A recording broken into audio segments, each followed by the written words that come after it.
I don't know if Andrew Tate is really funny or if I would fucking hate him. I'm not sure. He put out a tweet like 3 days ago that was like, reading books is for fucking losers, because like real men live their own experiences. Losers read books to try to learn from other people. That's a funny tweet. If you're joking, that's obviously stupid. But I don't know if he's joking. I have no idea. I actually can't tell, you know? Welcome to the Emily and Todd Podcast. Before we get started, please remember to like and comment under this video, as it does really help with the YouTube algorithm. So what do you think your strategy be for the average guy nowadays as far as trying to meet women? If you're starting on Tinder, this is what I would say your first thing should be. Find the Instagram girls and watch the way they take pictures. Having good pictures is so fucking important. It is so important. And good pictures aren't ones where you are like lifting 500 pounds or whatever. It's just like really good. Like the difference between a well-lit, well-framed picture and like a cool environment. And cool just means there's like stuff going on. So maybe you're like in a bowling alley or you're at like a whatever, just like stuff in the background. Those types of pictures look so good.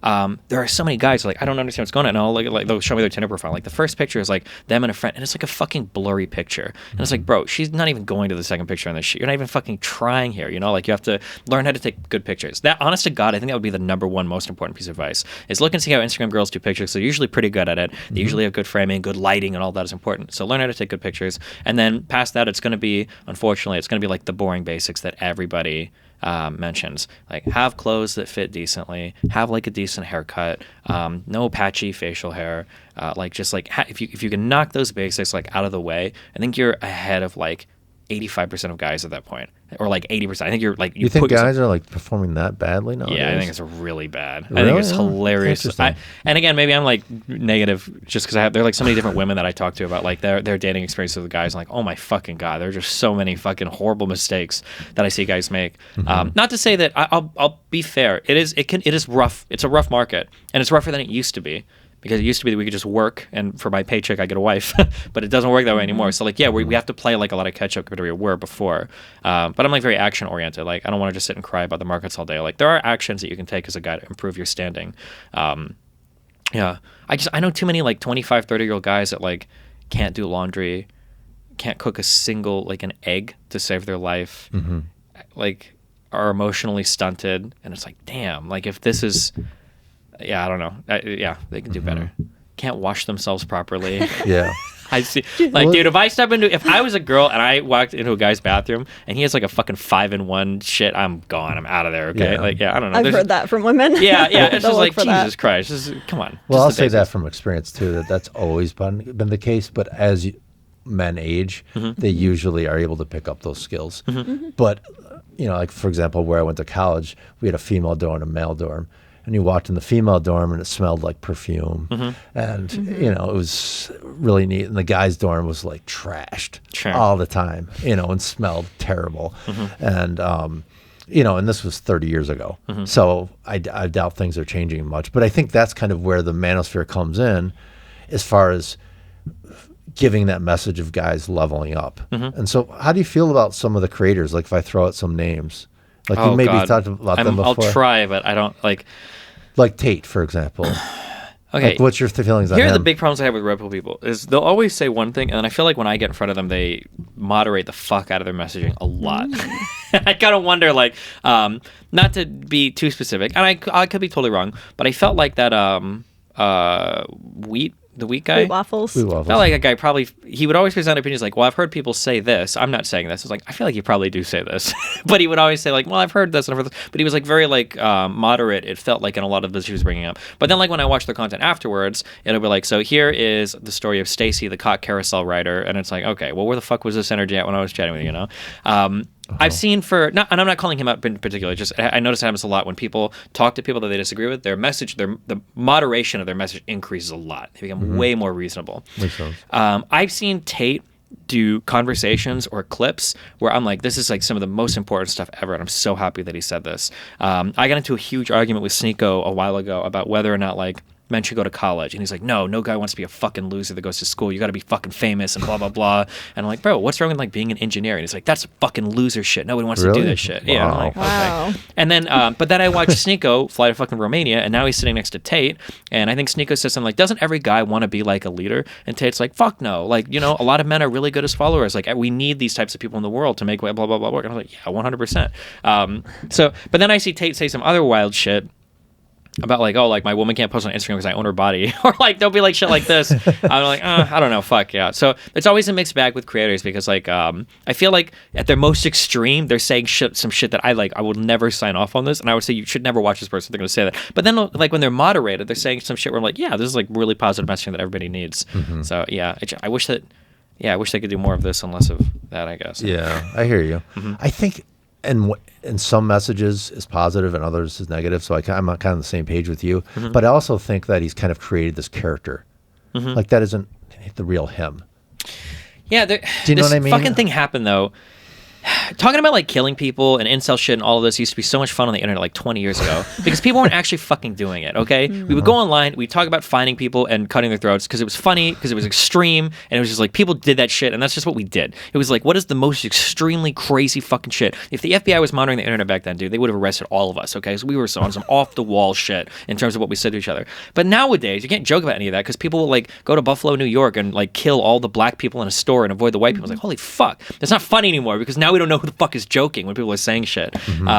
So yeah, I understand like the character thing. That's something that I'm like very cognizant of, is like I have an audience.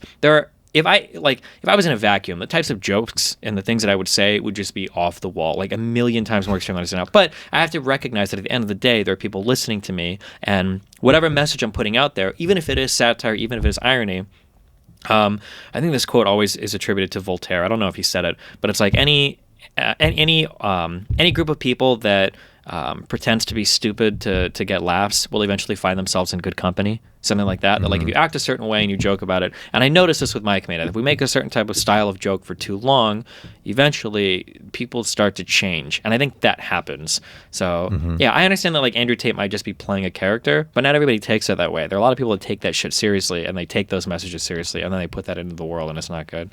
Yeah. Well, some of it's not good, right? Some of it's not because good, yeah. It's one of those things where we've been talking in the last few minutes about how men are terrible at certain things, and he's really kind of advocating for learn to communicate and learn to, I mean, some of it's what I don't like about the guy personally, and maybe Sneeko felt, you know him much because you've had a lot of content with him. I've only seen like clips of him, but he seems to kind of have the same kind of energy as far as saying, okay, let's I'll try to be like 1% guys, and we'll have all these women that will just kind of come along. And the reality of that, and I get into debates with people all the time about this, is that the reality is that there's a tiny percentage that can get any type of clout that would give him that access. Are you talking about the guys that are talking about like every guy should try to have like 2 or 3 girlfriends at the same time? Yes. Yeah, that shit is fucking cringe as fuck. Yeah. Or the fact that the message he's sending, it's always about material things. Look at my mansions, look at my Bugattis. You know what I mean? So, all that stuff. And it's one of those things where why not talk about having a healthy relationship with a woman? But so like this is what I found on, because I've been on Fresh to Fit a couple times, and I confronted Myron on that. I'm like, you guys talk about like cars and material wealth and all this so much, but then when I'm on his show, he's like, well, no, like the goal is to be a better man, and if you are a better man, then these are things that'll come to you as kind of like the rewards, but these are a byproduct, they're not the goal. And I was like, okay, well, when you say that, it sounds cool. But then when I see your TikToks and like it's all like cars and like all the girls and everything, it's like I kind of wonder. It's hard to tell. I can't tell what's real. And I love satire and irony and all of that. It's all really funny to me. But if I can't tell what's real, there's no fucking way these audiences can, Tate just put out a fucking hilarious... I don't know if Andrew Tate is really funny or if I would fucking hate him. I'm not sure. He put out a tweet like 3 days ago that was like, reading books is for fucking losers, because like real men live their own experiences. Losers read books and try to learn from other people. That's a funny tweet. If you're joking, that's obviously stupid. But I don't know if he's joking. I have no idea. I actually can't tell. So it's either a really funny tweet or a really fucking stupid tweet, and I just don't know. But I agree. I think so many people would actually take that as true. Yeah, I know. Yeah, exactly. Yeah, exactly. Yeah, so it's like, for sure from him, absolutely. And so and Emily, I've talked about that. Most women she knows hate the guy. Oh, absolutely. For sure. Yeah. Because of the way he talks about women, yeah. And I mean, I've never actually spoken publicly about how I feel about him, but we were talking about this yesterday, and I have not put out on my TikTok because I'm afraid of even saying his name, sure, honestly, yeah. like being banned. But also, I do think that there is a chunk of my followers that probably like a lot of the things that he has said, and they're clips that I've seen that I do totally agree with. I think that he does have moments where he makes really good points, but him as a person, if he is that persona that he's, alluding to, I don't agree with. Yeah. And I don't think that's a healthy male role model. Yeah, and there's this complaint so often from men who are like, where did all the good women go? It's all these sluts, it's all these OnlyFans girls, it's all these like bimbos and these BBLs and all this shit, and like, where are all the good girls, blah, blah, blah. And it's like, okay, well, where are all the good conservative men? Okay, because this isn't it, right? No. Like, if you want to come out on a show, and this is one of the things, I grew up very religious. I went to Catholic grade school. I went to a Jesuit all-boys high school, so I know my Catholicism at least pretty well. It's very irritating that sometimes these people will get up and they'll talk about how they're looking for what they're describing is essentially like a conservative woman, but the way that they describe it is so not how they should be describing it, right? Like in a religious household, like in a way, the man is like the head of the household, but the relationship between man and woman is a partnership, 100%. It's not like my woman is my fucking bitch slave and I tell her what the fuck to do and I'm the fucking man and I'll go out and fuck another one. Like that's not it. Like you would be a disgusting man in that household.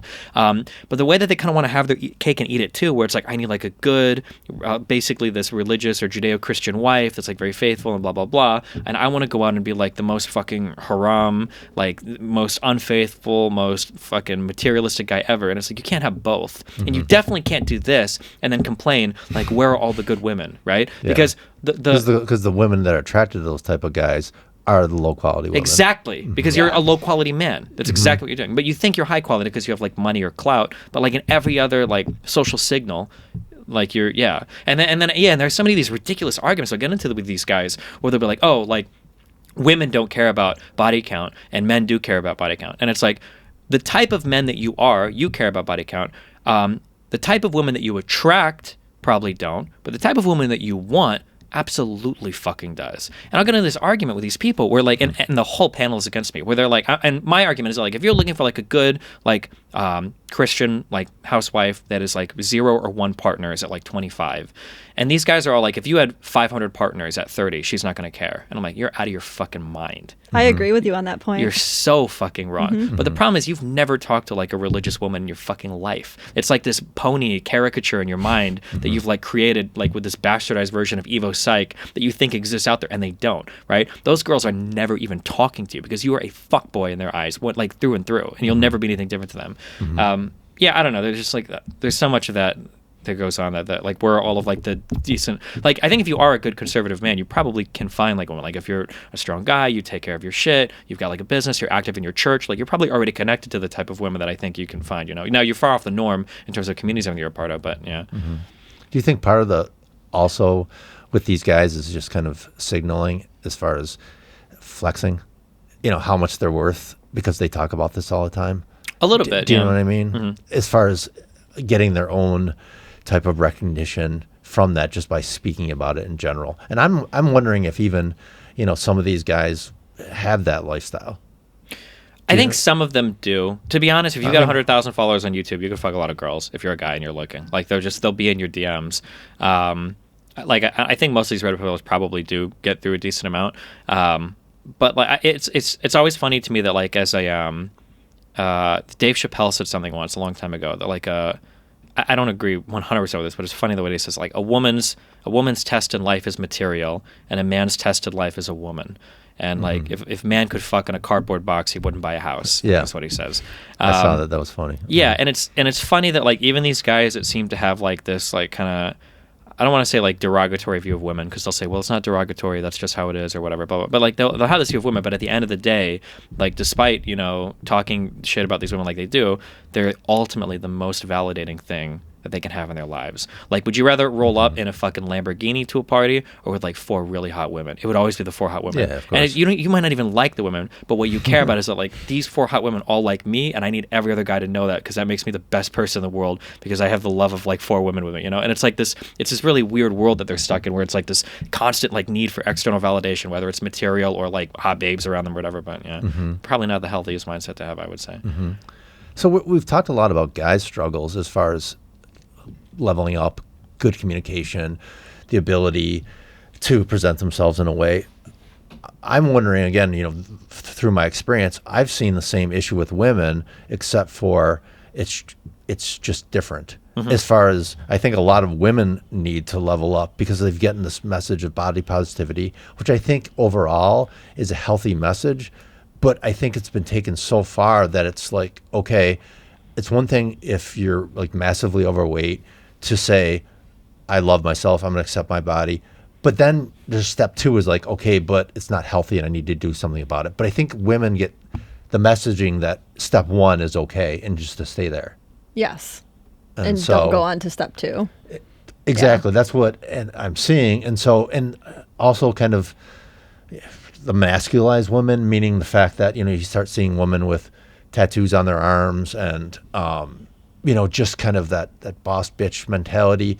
It's something that it really kind of takes away from that, you know, kind of feminine energy that I think most men are attracted to. And I think that a healthy guy is attracted to a woman who's got feminine energy, but also is strong and capable.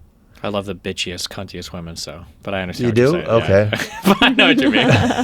I know what you mean, though. I know what you're saying, though. Yeah, most people don't are looking for somebody a little bit more feminine, a little bit more demure, a little bit more, yeah, for sure. Yeah, again, I'm not saying, you know, like some super submissive woman that you can have a conversation with, but, you know, a good combination of being educated and intelligent, but also keeping their femininity. Not saying that to wear dresses all the time, anything like that, but not looking like the girls on Fresh and Fit. Sure. And so, but I've recognized that there seems to be more of these women, just like there's more of these kind of lame guys out there that's popping up. And what's your take on that, or what's your theory? I would back this up into a broader issue that when raising children, I think we've had this problem of actually, it's the same thing as the friction argument that I gave earlier. I think that we've mistaken like all forms of adversity for something bad, when some amount of adversity is probably good, because it probably grows you and develops you as a person. But we have, but in our attempt to remove all adversity from all people's lives, we've shifted to this infinitely validating position, where what we really think is the compassionate answer is to validate, over-validate every single possible thought, idea, opinion, whatever that somebody has, and ultimately that's probably pretty damaging. I think a separate facet of kind of like human psychology is it's very, very, very hard for us to see things that aren't black or white.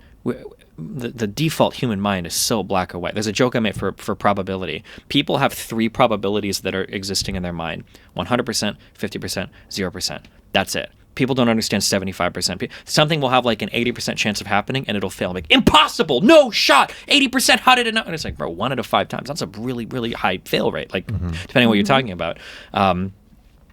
So we're in this world to where things are very black and white, okay? When it comes to looking at ourselves, it is very, very, very, very, very difficult to accept a negative aspect of yourself because you either see yourself as wholly good or wholly bad. So what we try to do sometimes is we'll take a negative aspect of ourselves and we'll try to spin it into a positive, right? So you might be overweight, but that's okay. You don't be a skinny bitch, and at least you like food, and you're like, whatever, you're beautiful and healthy and blah, blah, blah.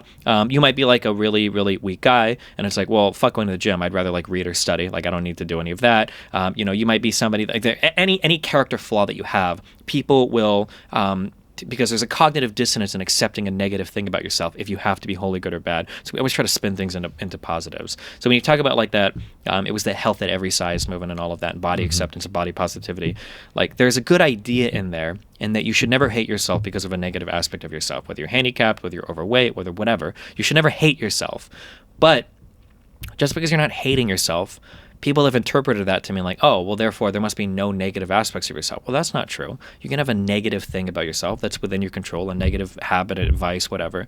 But you can accept that there's something negative, and you probably should change it without totally hating yourself. But the infinitely validating thing, the removing all the friction, right? It all goes into this like, well, no, you're beautiful no matter what, and everything is okay, and blah blah blah blah blah.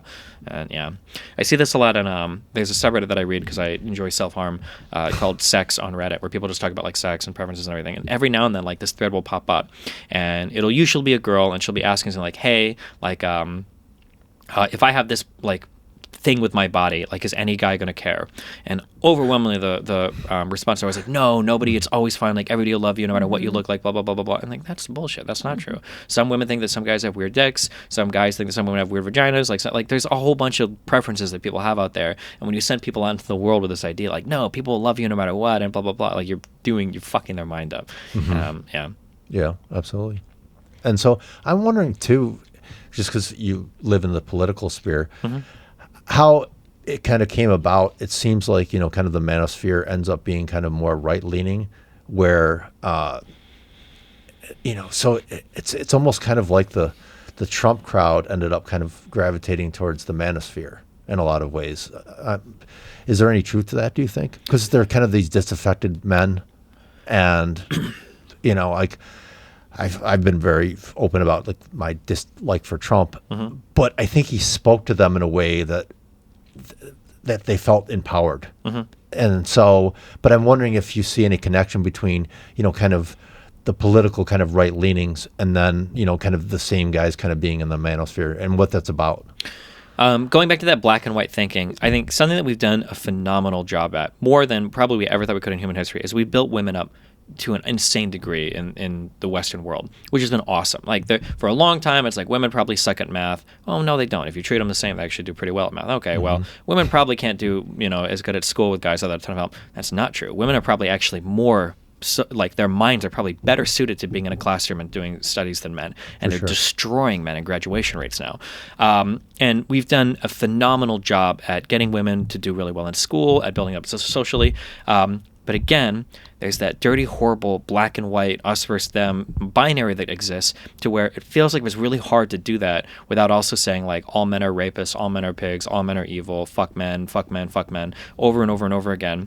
And when your side is putting out that message continually, well, of course, guys are going to look at you like, okay, well, if you're not going to talk to me, I'm going to look at somebody who is. And so that's where like the Jordan Petersons came from, and then eventually like the Andrew Tates and like the red pill, the manosphere, like all of these people came from, is because people on the left were largely just saying that like, oh, well, if you're a man, you're at the top of the patriarchy, like you should be fine in life, and figure shit out, and try to stop raping women while you're at it. And it's like, okay, well, fuck you. Well, I mean, men were fucked over by the patriarchy just as much as women. Somehow, I don't know why, but a lot of the newer feminists don't seem to acknowledge that anymore. I don't know why. But yes, that is true. It's, the idea was supposed to be that the patriarchy is a system that is in place, that hardcore enforces rigid gender roles on the left and the right, and there are ways that somehow both of us benefit, but also somehow both of us like make massively not benefit. There's an opposite word for there. But there's a huge con to that as well. And for men, it was like being emotionally stunted, being expected to go and die for your country, never complaining about any problems, this very toxic like bravado that you're supposed to have in all cases. And but somehow,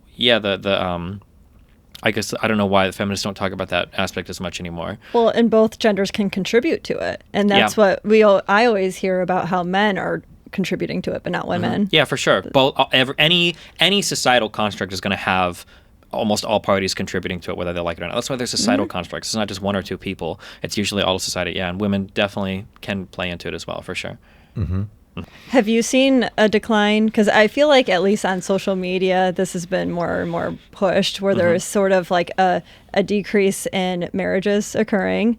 We definitely know that people are getting married later in life, right? Because they have to put off like buying houses and stuff, and they don't usually get married until they're in good like socioeconomic positions. So there's a lot of factors contributing to that, which all makes sense. But what about people that are just less likely to get married ever in life, and less people having families, less people having kids? There's a very, very, very deep, difficult philosophical question here, which is, do humans have an obligation to continue the human race? and I actually haven't squared that one away yet. I don't know what the answer to that is.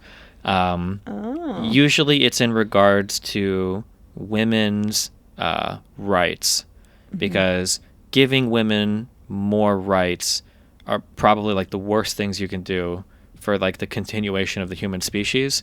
Because like if you were to put in front of any man, like at 20 years old, do you want to park your whole life for the next 18 years to raise a child and then maybe rejoin or come back to the workforce? And that, like, no man would ever make that choice. That's the dumbest idea ever.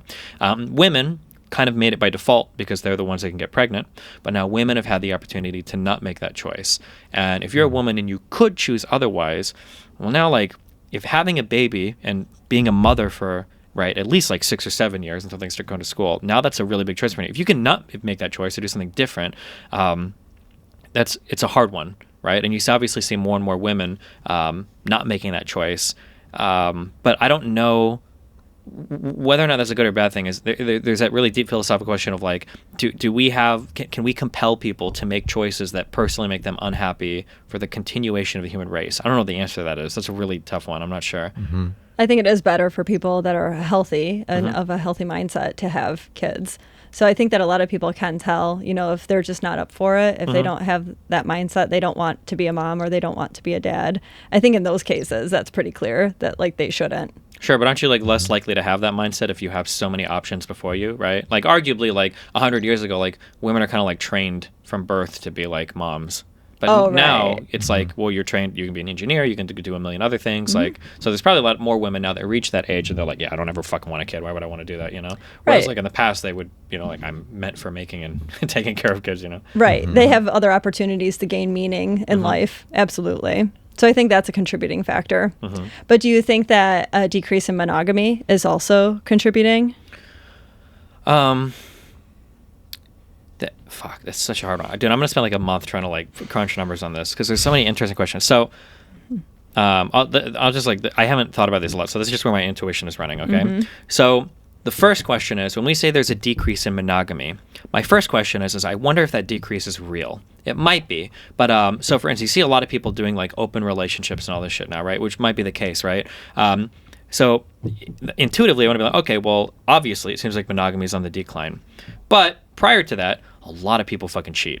A lot of people cheated. So I wonder if like the amount of people that were cheating has decreased a bit because now they're all just in open relationships. Maybe, I don't know. Dude, I would read like advice threads sometimes on like the relationship subreddit. It would be so funny where you'd have like guys and girls like asking for advice. Or like, I cheated on my partner in the past and now my partner is cheating on me and blah, blah, blah. And I'm like, why don't you guys just do an open relationship? Like, what the fuck is going on here? You're both fucking cheating on each other. This sounds like the dumbest fucking thing in the world. I don't understand. And I mean, I do. Like, it's more complicated than that. Or break up. Yeah, what the fuck? You're both cheating on each other. Like, something is like fucking weird here, So yeah, that'd be my first question is like, is the decrease in monogamy real, or are people just choosing different relationship types, whereas before they would just cheat? I don't know the answer to that. That is a good point. It could go either way. I do feel like socially, like cheating is looked really down upon now. Like you are just, whether you're a man or woman, if you cheat in a relationship and that relationship ends and it kind of gets out there that you were the cheater. Yeah, you're kind of fucked. Depending on what's going on, yeah. But yeah, especially if you're a guy, yeah, for sure. Yeah, even more so for a guy. Guys get the bad rap compared to women. Women, it seems like there's, okay, what was wrong with the relationship? What did the guy do to you? Yeah, they get the out, right? Like there must have been a reason why she cheated, and it was because of something he was doing. Yeah. Although I bet wrong. some of that, I bet a lot of that circles back to the types of relationships that people have, right? Okay. Because women, if they have problems with their significant other, you better fucking believe that every other fucking woman in that group knows about every problem that every woman has with her boyfriend. So when something does happen or she does cheat, like every woman is probably like somewhat sympathetic. Whereas for guys, and I hope I'm not projecting too much, but almost every guy I talk to agrees, we just don't really talk about our relationships much, right? Like even the idea of me talking to a guy friend about my relationship with my wife, that just seems so fucking weird to me. Like that just is such an alien feeling. So like if I did cheat on my wife, they'd probably say like, you probably just wanted to fuck some other girl, right? That would be like where their mind would go, I would guess. I wonder. I could be wrong. Maybe there are other reasons why, but like I bet that having that continual communication of like every problem that goes on in a relationship would predispose that group of people to be more accepting of them cheating. It's like, oh yeah, I understand what you're saying. Right. Yeah. Especially because second piece of life advice I would give, you should not vent if you want, you should have one friend that you talk to about problems with your relationship, and only one friend. Too many people vent problems about their partner to their friends, and what they don't realize is, even if your relationship is like 95% good, you're not usually saying like, oh, like today me and John, we were hanging out in the house, it was like cool, we like cuddled and watched TV. You don't normally say shit like it, but every fight you bring up. And what'll happen is you can poison your group of friends against your relationship very quickly without even realizing that you're doing it. And what'll happen is if a big problem comes up, you'll be like, oh fuck, like me and John got actually into a big fight today. I really want to come to my house for Christmas, and he said he fucking hates my mom and he hopes she dies. And now I'm like really mad at him. All of your friends are gonna be like, honey, you got to leave this guy. It's fucking over. This relationship's been on the rocks for a long time. And the girl's like, well, hold on. No, I'm happy like 90% of the time. But if you've been like slowly venting problems, your whole friend group will be like poisoned against that person. And I find that this is actually probably one of the most common mistakes I ever see. Usually it's women do in relationships, is they vent about their boyfriend problems to their friend group, and eventually that friend group will fucking hate the guy, even if like nothing serious has happened. It's a really bad thing, I think. Yeah, that's unfortunately most of our audience is men, so that doesn't help. But that's really solid advice. So, what do you think a guy can do in a situation like that, or is he just fucked? What do you? This sounds really controlling, but I've had talks with my wife. Like, listen, if you're gonna complain to your friend, it's not more like I need you to do this. It's more just like I need you to understand what's happening, because I think she started to notice that like it's kind of weird, because she would. Especially because my life is fucking wild as a streamer and the types of shit I get into. But like, she'll like, oh yeah, like I told, like my friend, Jessica, I told her about this particular thing, and I'm like, why the fuck would you tell her that? She's gonna think I'm fucking insane now. And my wife like, oh no, like I love you so much. She knows that. Like, no, she doesn't. She's gonna think I'm a fucking lunatic. Like what? Like this whole story is wild. You gotta understand. It's usually just like trying to talk and like make her recognize. And now she does, especially she's like gotten old and everything too. She's like, oh yeah, like I definitely see how if I tell a friend like this or that, like they get like a really bad impression of you. But I think it's something you kind of have to learn over time, or through experience. Eventually, like when your entire friend group starts to get poisoned against your boyfriend, like, well, what's going on? It's probably because of that. Yeah. I think that's good advice. Like, I think that there should be those boundaries, and I totally agree with like having one friend and make sure it's not family. Sure. Make sure it's not like your mom that you're venting to. Don't want to be your mom. Having one friend is good because you are going to want somebody, because your boyfriend probably does dumb shit. Everybody does dumb shit. You're going to want one person to fucking be able to like vent to be like, I hate when he does this shit. But like, it's got to be like a close friend that understands. Good and healthy, or have a good therapist. Or have a good therapist. That's a potential, because you do want to make sure too that friend is somebody that's going to give you like real advice that you want to hear, and not just continue on with bashing him. Yeah. I will say one thing about the fucking therapist thing, though, is fuck you if you ever bring up anything your therapist says to fucking win a fight. That is the most toxic fucking shit in the world. I hate it when people weaponize. And I'm not saying that you guys do it, or I hope they don't do it. I hope you don't ever do this. But like, whenever you're in a fight with somebody and somebody's like, this is what my therapist says that you're in the wrong for all these blah, blah, blah. It's like, I don't talk to your fucking therapist. Who the fuck knows what she knows about me? Like, like bullshit, fuck you. I hate it when people take things in therapy and they try to weaponize that against their partner. My wife has never done that, thankfully. So I'm not speaking from experience, but I've heard of other people that will do that. Where like, well, my therapist said that you were always wrong about this particular thing. It's like, motherfucker, I bet they didn't even say that, Most of the time, we wouldn't say that. Yeah, you won't comment on the other because you don't have the person there to talk to. Exactly. And so I will say, okay, tell me about how that made you feel, and let's work through it that way, versus saying, you're right, like this guy's scum, like you should leave him. Like I would never say that. It wasn't even go through my mind. What about in couples therapy? Like would they feel like you would take their side sometimes, or did you have to like remain really neutral? The reason I ended up having a lot of couples is because of the fact that typically the guy wouldn't want to go, but the reason he would go is because it's a male therapist. So he would feel like he would have an ally starting off. But the reality is that, I'm not there to pick sides. I'm just trying to dissect and understand issues and then have them be able to work that out. But I think that's kind of the reason where I got a lot of clients because of that. Because I was a male, because it's a very heavily female-dominated profession. Yeah. And that tells the man's fear, right? Is that he's going to go into a room and there is going to be sides chosen. Yes, exactly. Yeah. And honestly, this is something that I really kind of believe, but is that ideally there should be more men in the field, and more men should be talking to other men, and women should be talking to other women, because when there's a crossover, there's just a disconnect. Comparatively. Do you think though there's like a lot of men out there that are more comfortable talking to women? No, I think men are more comfortable talking to men. Interesting. Typically, because especially once you get into the sexual stuff. Yeah. Do you know what I mean? Like sexual or relationship, because there's just going to be things hearing from a woman that even if they're true, you probably wouldn't believe her. Just because of like the difference between being like a man or a woman. Yeah. Exactly. And so that's one of my things, is saying that if you can find a male therapist, if you're a young guy, find someone, because you're probably going to be more comfortable and you're probably going to get more out of it. And so, and also like from a guy's therapist point of view, like I set up my office so it's not like this direct contact. So it's something where they can kind of sit off at the side, and it ends up making a big difference, because then they feel more comfortable in general, where the women always have to be like right in my face type of deal, which is fine. But at the same time, it's something where it's just very different. But, you know, I'm seeing more and more of these guys come in that, you know, typically are dragged in by their mother, who are in their 20s, who just live these really kind of difficult lives. And I'm wondering how much, because you're so waist deep in this, or neck deep, I should say, how much you think that, you know, these video games and these streaming sites are, you know, so kind of addictive that it's, like you said, with the friction, it's just so much easier to do that. Because I really feel like there's kind of two type of guys, and I know it's super simplified, but I think there's guys that kind of go internal, and then there's guys like myself, for example, who are really into like outdoorsy stuff and like being out and meeting people and things like that. And I think that there's more guys nowadays that are just really getting stuck in these video games that just seem to be very highly addictive. And I'm wondering what your take on that is. Yes, I don't think video games are unique here. I think anything like that, like it could be Netflix, it could be video games, it could be TikTok, it could be anything that is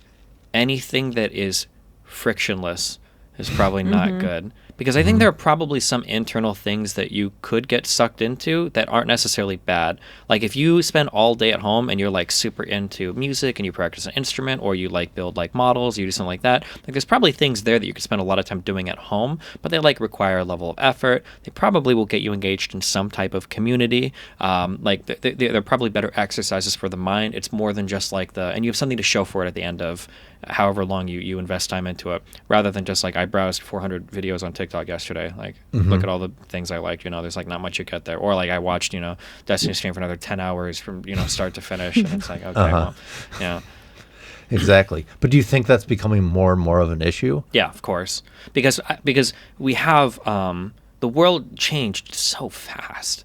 I remember the other day some guy said something. I mentioned punching lunch tickets for school, and someone was like, why the fuck would you have a paper lunch ticket? And I was like, what do you mean? What did you have, like laminate? And they're like, no, we tracked it all online. And I had to stop and think for a moment. I was like, why the fuck didn't we do that? And I was like, oh, because the internet wasn't really a thing when I was in grade school. You know, like it wasn't. There was like, that was when you were like AOL.com keyword for whatever to find shit. And now you have like the entire world is in your pocket. The phone is so unbelievably powerful in terms of the type of stuff that it connects you to.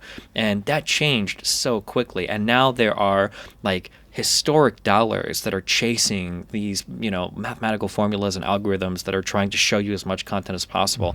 And I think everything in the world is geared towards keeping you hooked up to that stuff that's probably not that good for you. And they have access to you at every single stage of your life, right? From sun up to sundown. Some people wake up and the very first thing they do is they put their hands on their cell phone and they start scrolling. And it's like, yeah, that's just it changed way too quickly. And we don't have any like rails. We don't have any brakes that we can push. Like it's just like full forward into the future. Yeah. Well, I was reading about China and the way they have TikTok there. I don't know if you know about this at all, is that the only content that's allowed is stuff that's productive. So it's learning math and science skills and things like that. And I believe, and I could be wrong on this, but it's either from the parents or the actual app itself that it has a timer. And like once the time runs out, then you're done for the day and you can't go back on for another day. Where for us, it's like the exact opposite. And, you know, I'm not a conspiracy theorist by any means, but it's something where I'm wondering if the healthy version of TikTok is kind of in China where it originated, and then the unhealthy part is in the West. Yeah, maybe. Dude, I remember when I had an iPhone, they had that fucking alert that would tell you how many hours your screen was on. I was like, fucking 5 hours, 6 hours. Like, how? I'm working 14 hours a day. How the fuck can I have my screen on for 5 hours and 6 hours? There's no shot. It's insane. Yeah. Yeah, we just need more. We need more human things. We kind of have lost a lot of those human things. Well, I would say that most of the population is addicted to their phone. Well, and everything, right? Like, I think like the 4 pillars of like a healthy functioning human are diet, and now we have like ultra easily overprocessed food fucking everywhere. That tastes amazing, but has no nutritional quality. You've got sleep, which is fucking horrible for almost so many people now. Are fucked up. Too much blue light, too much checking their phone as soon as they wake up. People getting bad sleep everywhere.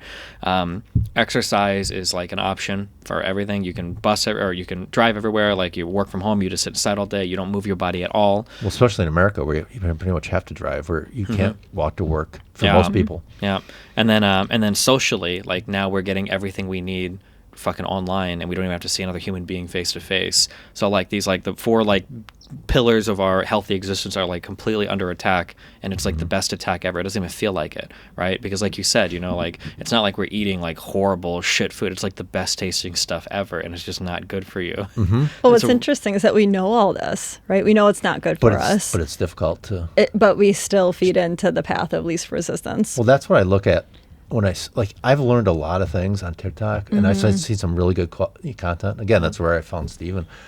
But it's something where I look at TikTok in a way that is like McDonald's. It's like junk food for the brain. Yeah. You know, versus to me, like a really good podcast, it's akin to more reading a book, because I'm learning something, at least the content I'm intaking, but I'm also being entertained simultaneously. Where with TikTok, it's like you don't learn a lot, or you get into an echo chamber because the algorithm is so good it knows what you want. Yeah. I'm surprisingly like not on TikTok as much as most people would think I am. And I think part of that is just because I'm a millennial, and I think I was just like at that cusp of. I mean, I didn't even download TikTok until 2020. I still don't even think I have it on my phone. Yeah. Yeah. So keep it off if you can. Yeah. So like the amount of time that I'm in the app, it's probably 90%. I'm actually videoing and then posting and writing the caption, and that's it.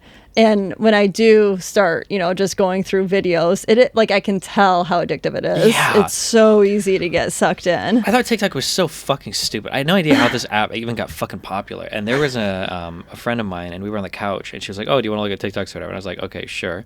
And like by the time I said sure, by the time I finished that sentence, like 2 hours had passed. I was like, see, what the fuck is happening right now? Yeah, and you don't even feel good afterwards. That's the weird thing to me, is that like I've done that with a friend or even somebody that I'm dating, and it's like having that experience of just flipping through TikToks versus sitting there without phones and talking. Yeah, or like, going out and doing something. Or doing something. Yeah. Oh my God, it's such a difference. Yeah.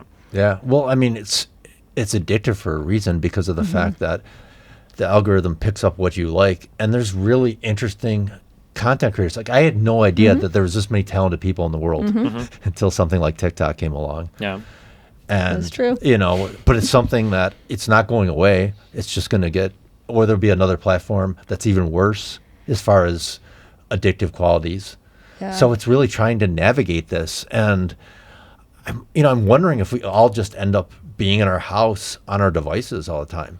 Like, how do we break out of that? And I really think that like algorithms are going to get so good, and it's going to be put into like dating apps that like you're going to just be matched with like, you know, one of 5 perfect matches for you. Yeah. And it's just an algorithm that's going to find your partner. That's probably going to be one of 5 like AIs that you're just going to be typing to. Actually, that's probably that was what you said the other day. Yeah. So one of the things I want to talk about, because I just think it's probably going to be true. Have you ever seen that movie Blade Runner 2049? And so that's where we're headed towards, the girl in the yes pen, yeah. And I think that's going to be the reality. And if you remember in the film, like they did such a good job, like he hired a prostitute in order to kind of morph with her body to have sex with her, but then when she, you know, spoiler alert, the mobile version of her gets destroyed, he just, you know, it's like his wife died. And so I'm wondering, from your perspective, if you feel like this is going to be a reality, you know, within the next 50 years or something like that, where that's kind of where things are going. Possibly. Something that robots have given us a really good understanding of is the limitations of what humans are.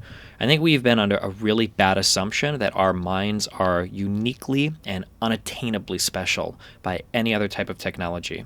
I think that's a huge mistake we've made. Another big mistake we've made is that our minds are fundamentally truth-seeking things instead of pleasure-seeking things.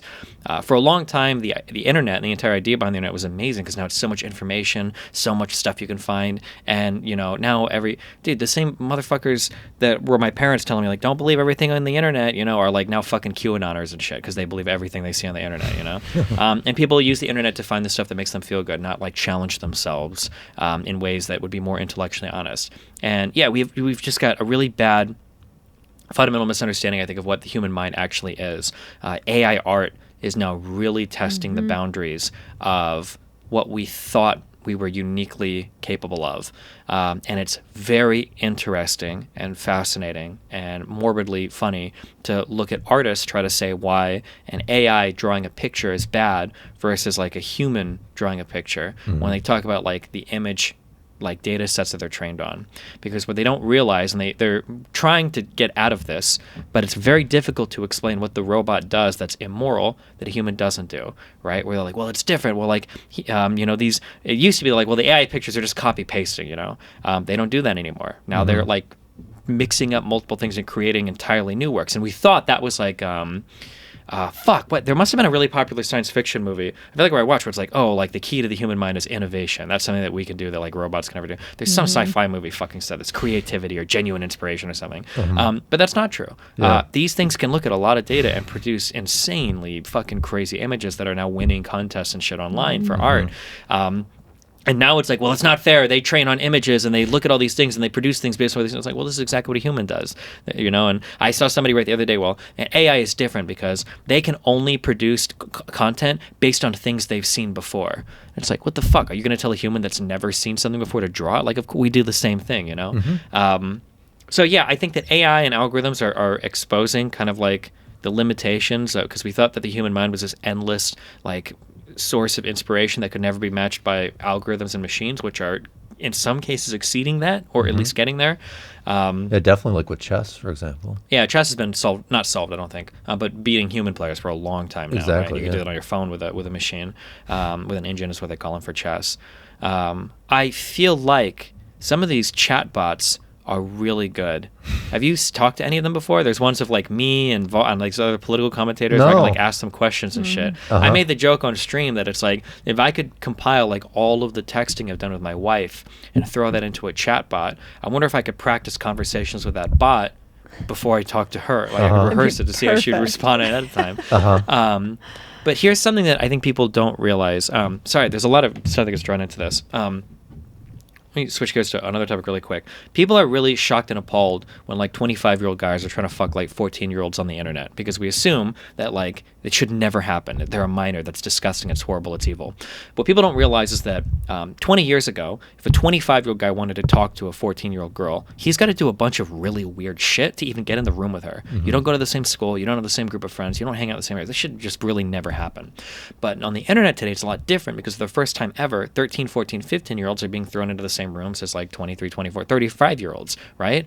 And I said something earlier on the show that I firmly believe in, which is if you put a bunch of people together, they're going to start fucking. It will always happen. That's why I always make fun of people. It's like, don't fuck your coworkers. That's really bad.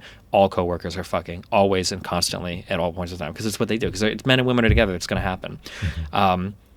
But people assume that like, okay, well, they would never do this thing. Like older people would never predator or prey on minors or whatever. But they will. If you put them together, it's just going to happen. There's going to be a point where these AI robots get good enough that people are going to start having conversations and they're going to feel really good doing it. And right now they think that that's not possible. They think, I would never do that because it's an AI and that's silly. But that's not actually what you're thinking. What you're actually thinking, that's a proxy for another thought, which is they're not good enough at talking to me. But once they get good enough, I think a switch will flip and people will start doing it. And I think that's going to be a really weird world. Yeah. There was another film I really loved called Ex Machina. I've seen that one, yeah. Yeah. And that, the whole kind of premise to the film was the fact that this guy was brought in to test. And I forgot what the test is called. It's called the Turing test. Turing test, that's right. And and that determines whether you can tell the difference between AI and a human.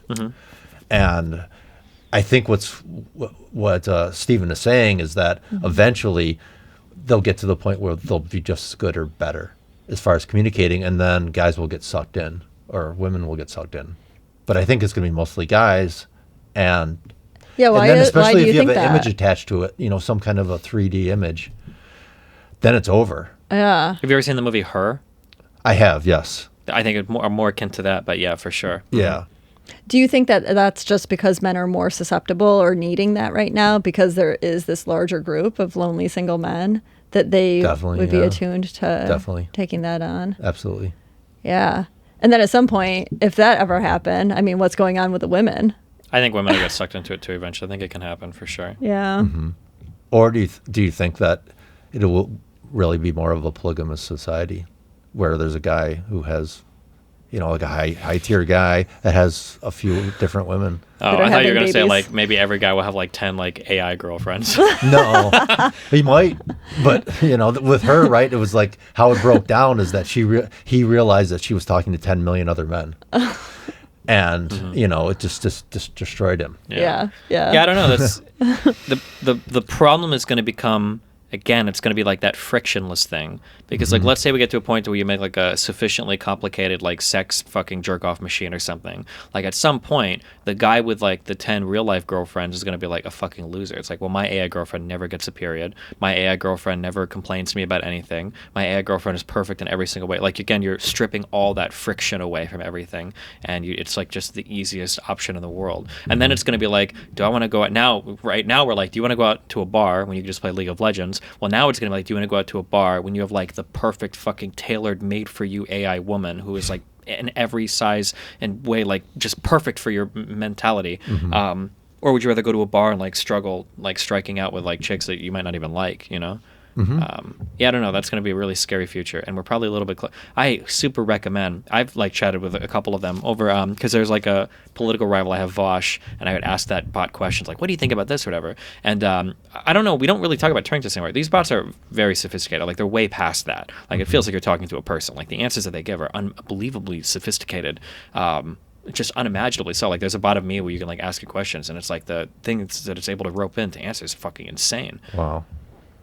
So it's essentially what it's done is that it's been able to take all of your material and then develop a personality and a mindset and intellect that will replicate that. Yeah, essentially, yeah. And it used to be like just Markov chaining together like the correct grammatical things. Like, Steven, do you love Melina? And it's like, I have a lot of love for the people in my life are very cool and I'm a happy person. Like that would be like what a robot would say. But like now it could be like, oh, Steven, do you love Melina? And I'd be like, Melina is the love of my life. I met her a long time ago and we've had a lot of fun and I really enjoy the time we spent together. And they'll give these answers like, Jesus fucking Christ, how the fuck do you even know this shit about me? It's like crazy. And it's all like publicly accessible data that these bots are going through as well. So it's like, yeah, it's insane.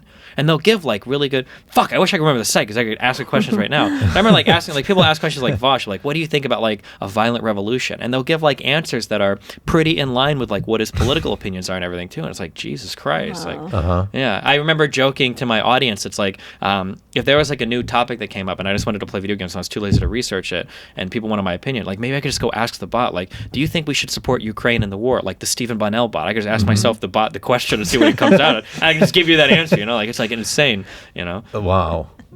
Yeah, I haven't even heard of that. I mean, I hadn't either. I don't know if they're GPT-3 or 4, whatever, but you should definitely Google it and look it up. It's crazy. After, when we're done recording this, I'll ask my chat for it and we can like ask a couple questions. Okay. It's insane. Yeah, it's really, really, really crazy. Yeah, I did try an app that was, you could create, somebody, kind of like these films we're talking about. But I think at this point, it was one of those things where you could tell it was fake. For sure. Yeah. And I was just like, it was a total turn Then off. you're disinterested. Yes, Yeah. exactly. But it's one of those things where I agree. I think once it gets to the point where it knows all of your likes and dislikes and who you are as a person, that can be really difficult not to, especially if you're lonely, to I lean know. into that. It's crazy to think about because my first thought is like, no, there's just no way. Like you would realize that you're missing out on something.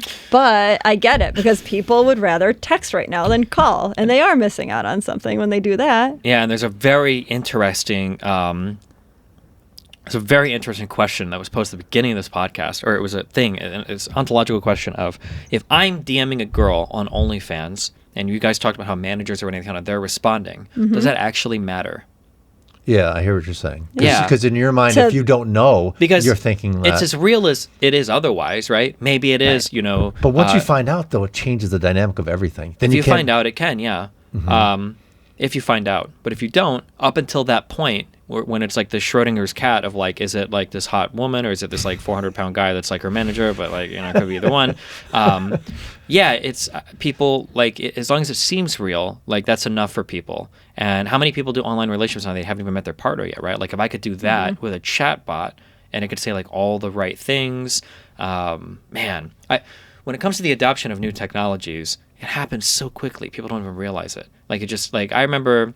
You remember the Macs in school, the all-in-ones, those huge fucking and CRT monitors that were just fucking huge. Like, dude, flat screens were the coolest tech ever when they came out. And then like in 3 years, you saw them like McDonald's. It like didn't even matter anymore, you know.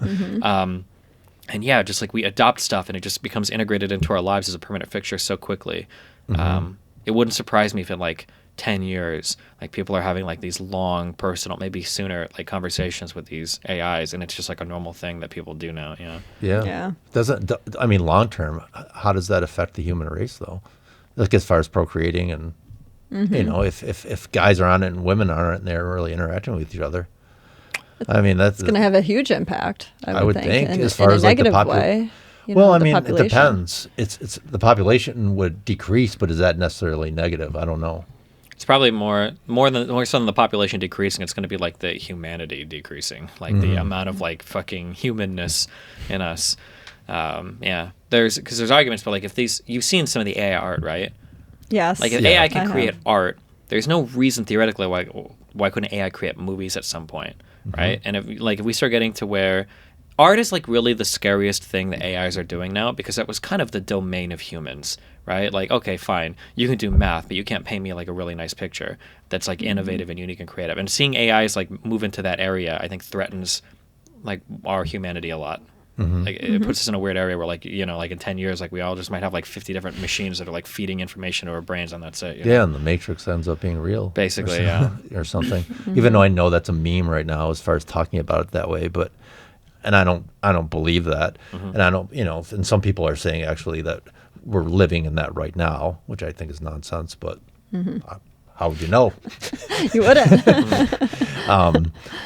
But yeah, I'm wondering, you know, kind of one of the reasons we wanted you on is because, again, you have this intellect and this insight as far as, you know, trying to kind of have solutions to kind of some of the issues that are going on in the dating world. You know, what are some of your thoughts? I know it's complex and I know it's difficult, but I would say like for pointed advice to men, I would say that like the basics. Fuck, I hate saying that because everybody says it, but it's that like make sure that you're relatively cleaned up. Make sure that you are, if you need to diet and exercise, I'm not going to tell you that. If you weigh 300 pounds, you know what you need to do there. And then just like find clothes that fit you. Like that, it's actually so important. Like a different set of clothes can make somebody can completely and totally change somebody, like a makeover. Get rid of like patchy beards and shit. That's like the foundation, the basics. Past that, I don't know where to tell guys to like meet people off of like dating apps. Like you probably have to learn the dating app games at this point, just because I don't know like these huge groups where do all these women exist at that are going out publicly that a guy can talk to, where it's not creepy, weird, or like highly ultra competitive. What about just different like Facebook or Instagram or things like that, and trying to utilize those things more? Where especially like I know Facebook is for the older generation a lot, but at the same time it's something where you get to see, you know, their highlight reel or whatever, but you have a good understanding of if this person might be a good fit to even DM, you know, because of the fact that you're able to, if you're able to, like the first barrier would be just like friend requesting them and them accepting, and then you could kind of get an understanding of who they were to a certain degree enough to say, do I want to DM them? Well, I feel like there's less scamming going on Facebook. I don't know if that's necessarily true, but I feel like, when you see somebody's profile and you see all of their friends that are attached to them and they all seem real. And yes, especially if there's mutuals and you can reach out to that mutual friend and be like, hey, who's so-and-so? You know him? Like, tell me about him. There's more connections there, which feels safer, at least for women. I think women are actually more open to like DMs from Facebook compared to Instagram. So how do you feel about the cold approach then? Because that, in the manosphere ends up being, a huge thing as far as saying guys need to learn how to speak to women and then just go talk to them out in the real world. Maybe you guys tell me, where the fuck do you cold approach outside of a fucking bar? That's my only question. Where the fuck do you Everywhere. go to find? I mean, that's the street, the gym, the grocery store. Potentially, right? Well, that has... Like in college is such a good environment. When I broke up with my last girlfriend, I'm going to go back to college just to find a girl like that. That was my thought process. Because you're all there, you have common interests. A lot of them are single. I don't know if this is just me or what. And there's more women in college now than guys. Sure, true. But like if I'm out on the street of Miami, almost every girl there has a boyfriend. Like it's pretty rare. There's not like just like random single women just like walking up and down the street, And but not like at the beach, for example, like a group of women who are there. Fucking kill me. I would kill myself before going to approach a group of women on the beach. I would actually cut my throat. Yeah, right. That's a good one. That's the funniest joke you've said all fucking day. Yeah, a group of girls all in their swimsuits like that. Yeah, hey, what's up? No, maybe something I wouldn't have the balls to do that. I would do it with playing with fire in a bar before going to a fucking beach and trying that. Unless it's at night, okay? And I've got my night vision goggles on, maybe. But okay. Well, sorry, I didn't mean to shoot you down there. No, that's fine. I'm just thinking of environments where, again, especially like, again, I spent a lot of time in Miami, but on the boardwalk, you'll see a lot of girls walking their dogs or just go for, that type of thing. That's a good one that I've heard. Having a pet. If you want to like dog walking parks and shit, that's a really good play. Because ideally what you want to do is you want to get to an area where you can talk to women where it doesn't feel like you're constantly offering them your dick. Like you want like, hey, we're walking dogs. Let's like sit and chat for like 5 seconds. And whereas like if I'm on the street and I talk to you, you know that I'm just trying to hit on you. There's no reason for me to randomly chat you up on the street because I'm talking to you. I'm looking for a phone number and that's it. We don't know anything about each other. But when you get into like these shared hobbies, I'm glad you mentioned the dogs. I know a lot of girls that like walk dogs and talk about meeting guys that are like at dog parks or walking dogs or whatever. Because you're there, you're in a shared space, you've got a shared hobby, you can have conversations, and then from there it's very easy to naturally like test the waters without going for like the fucking kamikaze. You're like, I need your fucking phone number immediately. I don't even know if you're single, but I'm going to go for it, So dog parks would probably be a good one. But even like, how about like festivals or like Comic-Cons or, I know there's not as many women there as guys, but, the women there who like go to Comic-Con, for example, kind of and dress up and things like that. Cosplay. They're going to have, there's similarities then, too. Similarities. I'd say you just have to be careful there because you're in kind of like this post-apocalyptic world where there are like 95% men and then there are queens and you have to fight through so much to get the attention of those women. If you think Tinder is rough, going to like a gaming convention and like trying to hit on women can be really rough. Depending on, although to be fair, those have gotten a lot more female-friendly, women-friendly. They're like more women there than there used to be. That's probably not like the worst. That's probably not the worst thing to do, yeah. But anything where you've got like a shared interest or hobby. I've heard the rock climbing answer given a lot. Apparently, if you go rock climbing, there are women at these gyms sometimes. But you have to be careful approaching the gym because you don't want to be like a woman's got like her fucking headphones on. You're like, hey, like talk to me or whatever. Yeah. But yeah, anything where you're doing like shared hobbies together. I say this as like a piece of generic advice, but I don't ever actually know the answer to it. Like what shared hobbies you can do, except for that dog walking thing you gave was a big one, yeah. Yeah, well, I mean, the thing, I think you've said this before too, is that like meeting women in male-dominated spaces is not a good idea. It's just so much competition, and it's so hard. You gotta be ruthless, and it's annoying, and those women have huge fucking egos, and it's just like the worst fucking. Oh, exactly. God, yeah. So what about going into female spaces? What do you think about? Because we've talked about like going to a yoga class, for example, where it's mostly women there. Like, do you think it's like one school of thought is you're the creepy guy who's there just to pick up women, but in other scenarios, it could be something where you get to see the same women every week, and maybe you don't go straight hitting on them. You just take your time gradually and getting to know them.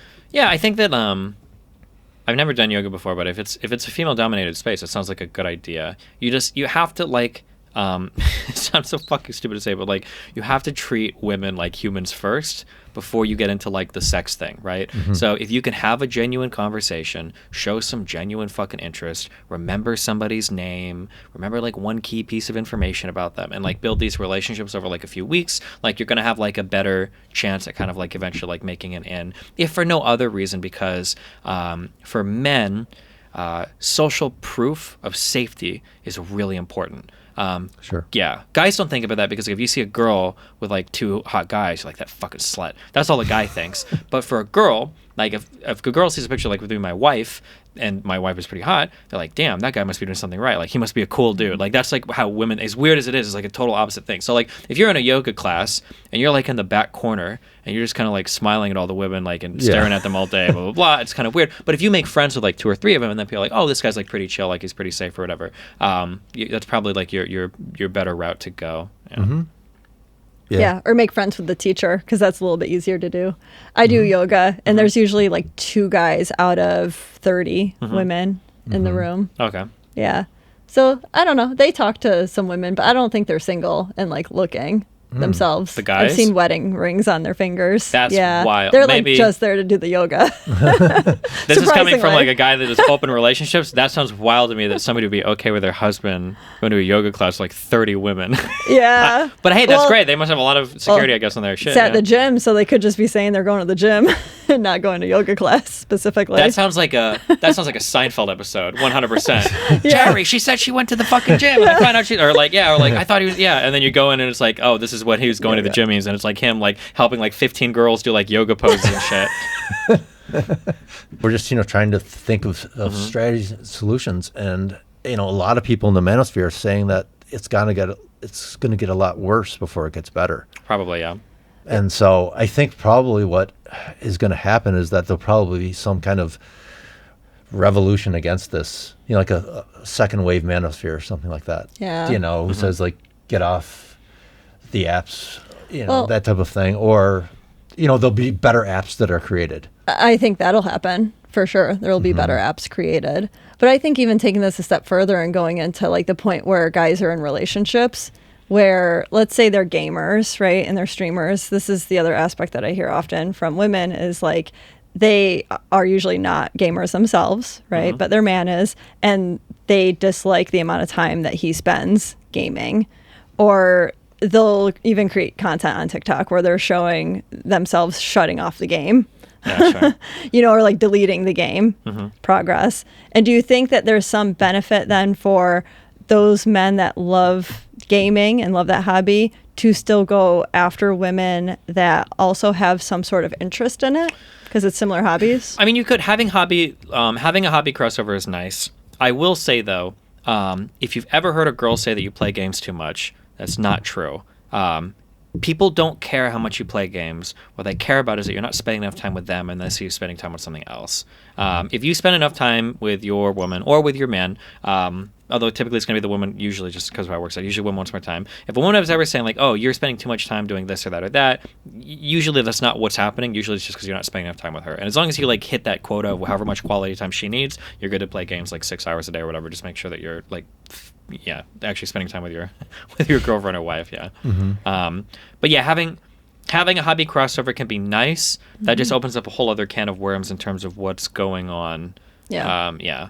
Like I'm autistically competitive in everything that I play. I've never let a girl win anything in my life if I'm playing against her. Okay, that never happens. Okay, ever. So if I find like other women that are like, I've known a couple that are like autistically competitive, that like to go to like arcades and will be like fucking like going hard, like trying to beat the other person. Like that's fun.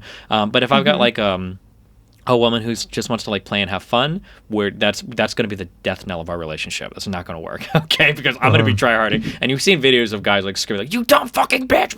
And she's just like, "What's going on?" And it's like, you don't want to be those people. So if you are going to play, make sure that you have a similar mindset going into the games. That's really important. Even among platonic friends, it's really important. Like guys and guys, it's really important.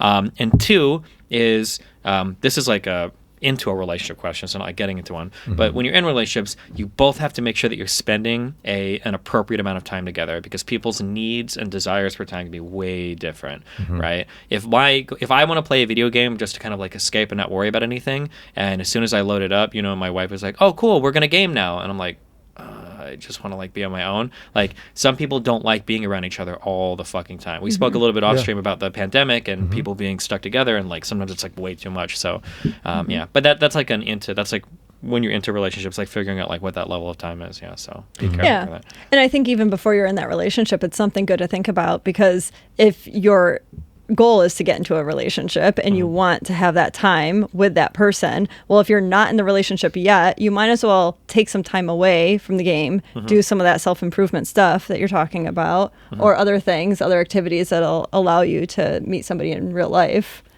and just go down that path. Yeah. You know? For people, we're like fundamentally built as social creatures. Like we crave validation from others, children from parents, friends from friends, stranger to stranger. Like it's something we desperately need. Probably because it probably keeps society running, right? Like you don't want a bunch of people in a forest that all fucking hate each other and are sociopathic schizoids that run off into the corner, right? They have to like want to please each other. I think that there's the number one cited fear is always public speaking, that it's the scariest thing. And I think it's because people, we have this false image in our minds that everybody else is thinking about us so much more than they actually are. Like when we go to the gym, we think all eyes are on us, or when we drop something in a store, like everybody's going to remember that forever. This sounds really dumb, but I think it's really important to, if you're going through a checkout aisle or whatever, like learn how to give a compliment, or learn how to like say something like quick and snappy to somebody in line and move on. I think this helps with two really massive things. One is it gets you in the habit of talking to strangers, which seems impossibly daunting at first, but once you've done it a bit, it's not a big deal. That goes away very quickly. And two is not every interaction is going to go well. Sometimes you'll try a joke and it'll be really bad, and they'll just stare at you and they'll walk away. It's whatever. And it's really, really, really important to have those failures to see how little of a deal they are. I remember there was like a girl I asked out in college once, and I ended up getting shot down or whatever. And those types of experiences are really important to me, because it's important to realize that like you can get shot down or you can fail at something and it's not a big deal. You go on and everything is okay. But when you don't have that experience, you build these up as like the worst possible things that could ever happen. That like, I'm going to say something awkward to the girl in line, she's going to call me a rapist and call the police, and everyone's going to hate me. And it's like, bro, nobody's thinking about shit like this. You know? Yeah, you build it up more in your head too if you haven't even had those little interactions. For sure. Yeah. And I think it's a huge benefit to men that like if they are just zero interactions right now, they should just say hi to the cashier and try a little bit more each time. Go to the cashier that you're not even attracted to, and then maybe to go to the cute cashier, a few weeks later. Yeah. And there's like, I'm sure there's like a whole list of the Manosphere PUA guys that probably have like, there's like good things to compliment and there's bad things to compliment. Like it's good to compliment something that somebody spent effort on. Don't compliment like intrinsic things. So like if I say like, oh, like you have nice hair, that's nice, but I'm like, you have very beautiful eyes. It's like really intimate for like just a stranger to cashier to say. Yes. But like for women, a cheat code is always if they've done anything with their hair, you can always just say, if it's curly, oh, you have nice curly hair, good job. Or if you straighten it, I see you straighten hair. Or anytime a woman is ever in a dress, that's a really nice dress, because women don't wear dresses that often. It's like super easy. Yeah, it's just a super easy thing to say. If their nails aren't all fucked up with the nail polish, like, oh, your nails look nice, or dumb shit like that. But yeah, like little things, like learning how to do things like that and building up that repertoire of interactions is going to make it so easy for approaching somebody that you care about. Because if you're at zero social experience right now, and your first like interaction is going to be with like the crush of your life, you're fighting from behind so much there. You're setting yourself up for failure. Yeah, and we've talked about this before, is that like most women don't realize how difficult that process can be to cold approach somebody that you're really attracted to. It's like I disagree. They do realize it, because they fucking say it, but they just don't have the self-awareness of it. Because you'll say some shit to women like, well, why the fuck don't you do it? I'm like, bro, I don't want to get shot down. That'd be humiliating. It's like, yeah, no shit it is. Like, they do know it. They absolutely are aware of it. They just don't empathize with the guys doing it, you know? But yes. No, I know what you mean. I agree. Yeah, it seems like that. Yeah, like sometimes easier thinking about like I'm storming the beaches of Normandy. Yeah, for sure. Actually, unironically, yeah. Yeah. And so it's something because you're selling yourself, and you're essentially selling your genes. And if they're rejecting that, it's saying you're not good enough. They're rejecting you. Yeah. Yes, exactly. And so it can be a tough process, and something that. So Emily and I have been talking to this really beautiful woman in the gym. She's like a 10, and I saw her get approached all these different times, and every time like the guy got shot down. And so I said, I want to try to have her on the podcast. Just I want to hear experiences, of because it's got to be like a huge headache all the time. And so I went up to her. I remember my heart was beating like out of my chest. And this was like some 22-year-old girl. And I wasn't even hitting on her. All I said is that, but I actually got really calm and serene right before I spoke to her. And I said, I've noticed that a lot of guys have tried to talk you up here. And I have a podcast. Would that be something you'd be interested in talking about? And, if so, could I get your Instagram and I can, DM you details and things like that. And, it was interesting because it didn't work out at all. She's like, well, I grew up here and I knew all these guys and they weren't really hitting on me. Oh, and oh no. Yeah. And she goes, can you just show me the podcast? So I had to take my phone out, go to YouTube and show her she wanted the proof. she wanted the proof, but I still didn't get the Instagram because she said, just show me. And I've seen her, many times since then. And my pitch is that, again, I'm just interested in what a really hot 22-year-old's experiences have been in the dating world. And it was something that, again, got shot down for even Instagram, even though I honestly had no intentions of hitting on her. A woman that hot at that age becomes like a professional at being able to shut down very quickly. She was sweet and about very nicely. Yeah. Yes. Exactly. Yeah. You have to be nice about it because if you shoot down too many people not nicely, you're going to get fucking murdered. Yeah. Yeah. So they learn well. Yeah. Exactly. Or, just one of those things. But in that environment, you think, okay. And my only thought process was that maybe she had OnlyFans and she didn't want to have the Instagram out there because we're in the same space all the time. Do you know what I mean? And so, but maybe, I don't know, it could just be me, the old creepy guy. I don't know. So, but I just remember thinking okay, this is really, really tough. Yeah. But if I thought about somebody that was the older lady, that would be no problem whatsoever. Because that's how we built the story we tell ourselves. Yeah. Right? Right. And I think that for women that say, oh, no, I wouldn't want to approach somebody because I don't want to be rejected, that's only surface level. If they were in the moment and they were really about to approach somebody, there's so many feelings that you must be feeling, you were saying, with a fast heart rate. Yeah. And I don't think that a lot of women know that unless they've actually approached men, which I think is very rare. Yeah. And I think it's different too because it's funny because in some ways it's even worse for women and in some ways it's not, because I would say in some ways it's not because technically as a woman you could you're never short for male validation if you really need it. You could hop on Tinder and get a fucking ton of matches no matter who you are. In other ways though, that does make rejection a lot more fucky as a woman, because if you approach a guy and you get shot down, it's I'm a woman. There's no fucking way I should, especially if you're a moderately attractive woman. You've probably never been shot down for anything in your life that. But it's it would hurt a lot more. Yeah, for sure. Yeah. Well, have you seen those social experiments where they'll take an attractive guy and they'll take an attractive woman and they'll just go up to strangers on a campus and say, I think they're really attractive. You want to have sex? Okay. And I think what happened, it was 0 guys got laid, but it was 50% of the women. So 50% got turned down, but it was still this really high number. It was just literally, let's go to the dorm right now. And that's, and the guy was okay, let's do it. But I think if women just approached men, I know, there's a 90% success rate there. Probably, just in talking. Exactly. Maybe even I higher. think that's the solution, is that we need to have a shift where women find guys attractive. The problem is women don't find that many guys attractive nowadays, at least the younger women, if they were the ones who made.